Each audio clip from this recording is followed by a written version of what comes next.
Carelli Rivero, basado en el libro Razonamiento, página 208, párrafos 1 y 2, una pregunta: ¿por qué no aceptaron a Jesús como el Mesías los judíos en general?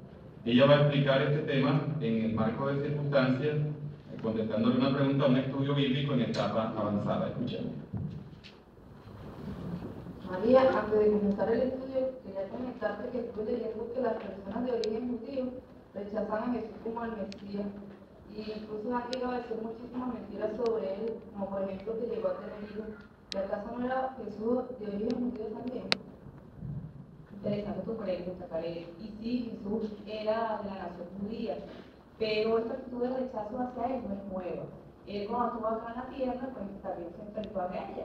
Sin embargo, existen razones por las cuales aún pues, las personas judías no aceptan a Jesús como el Mesías. Para saberlo, busquemos la ayuda del libro Razonamiento.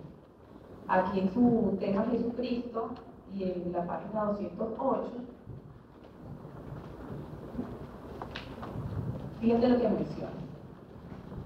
La enciclopedia judaica dice: los judíos del periodo romano creían que Dios levantaría al Mesías para romper el yugo de los paganos y reinar sobre un reino de Israel restaurado. Querían ser liberados del yugo de Roma. La historia judaica testifica que, basándose en la profecía mesiánica registrada en Daniel 9:24-27, ciertos judíos esperaban al Mesías durante el primer siglo. Pero leamos este texto, Garelli. Leamos Daniel 9:24-26. Nota cómo dice.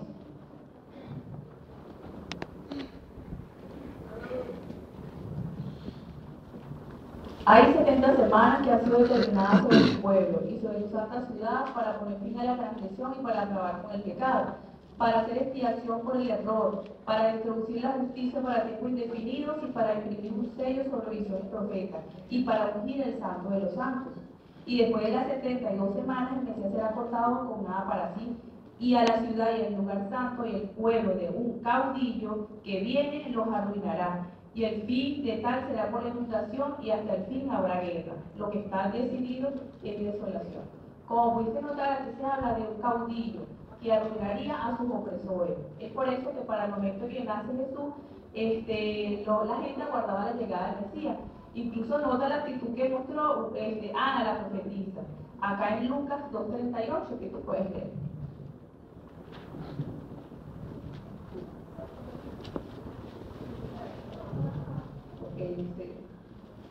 Y en aquella misma hora se acercó y empezó a dar gracias a Dios y a hablar acerca del niño a todos los que esperaban la liberación de Jerusalén. Fíjate, en busca de esa liberación es que antes que Jesús comenzara a predicar, se levantaron muchos falsos mesías y ellos animaban a las personas a tomar las armas. Pero qué diferente era Jesús. Jesús era un hombre humilde, era animar a las personas a amarse, inclusive a respetar a las autoridades. Tanto así que él decía que su reino no era parte de este mundo. Fíjate, no era lo que ellos estaban esperando. Y bueno, fue debido a eso que muchos, incluidos sus discípulos, les costó dejar atrás las ideas preconcebidas sobre el Mesías. María, pero ni siquiera lo llegaron a aceptar como guía espiritual. Tampoco. Pero veamos lo que sigue diciendo el libro Razonamiento, como otra razón de rechazo.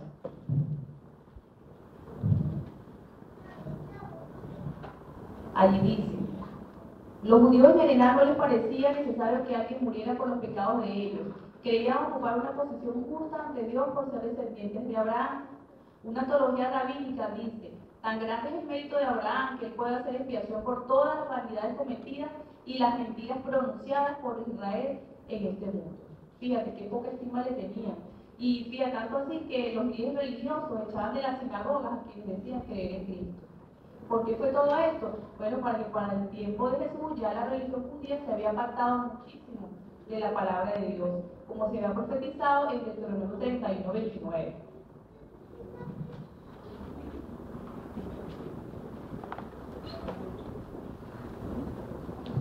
En parte dice así, Careles: y ciertamente se desviarán del camino acerca del cual él les mandado.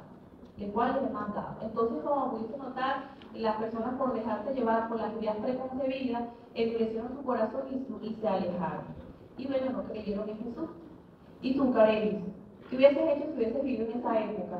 ¿Hubieses puesto fe en Jesús o te hubieses dejado llevar por esas ideas? oye, lo había aceptado como el Mesías. Eso es muy interesante porque hoy día también Satanás pretende sembrar dudas sobre el origen de Jesús. Es por eso que tenemos que dejarnos llevar por lo que dice la palabra de Dios y evitar toda propaganda malsana que niegue a Jesús como rey del reino mesiánico. Gracias por aclararme esta información, y la verdad que voy a tratar de evitar este tipo de información en la que se rechaza a Jesús como el Mesías, aun y cuando los autores de esto aleguen tener otros datos. Comencemos Jesús.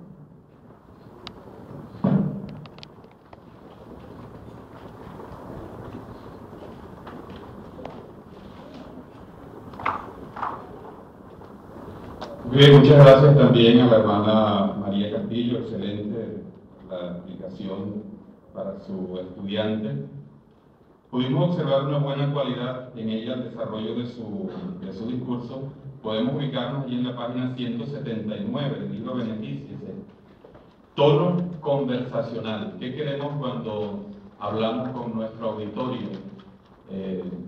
Allí en el recuadro dice ¿qué implica? Dice hablar como es característico de la conversación diaria, pero ajustándose a las necesidades de los oyentes. Por supuesto que si fuese un discurso desde la plataforma, quizá se exige más proyección de la voz, pero en el caso de ella, que tenía un amo de casa, un auditorio allí enfrente suyo con el que estaba conversando, su manera amigable, conversacional, como desarrolló su presentación, hace que el auditorio se sienta cómodo.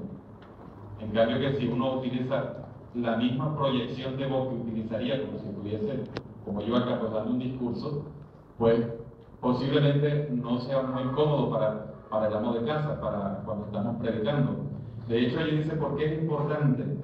El estilo conversacional apropiado hace que el auditorio se sienta cómodo y contribuye a su receptividad. Y eso es lo que buscamos cuando predicamos, cuando damos testimonio en cualquier sitio, pero especialmente cuando hablamos de casa en casa. Muchas gracias, hermana María, también a Carelli, por su excelente presentación.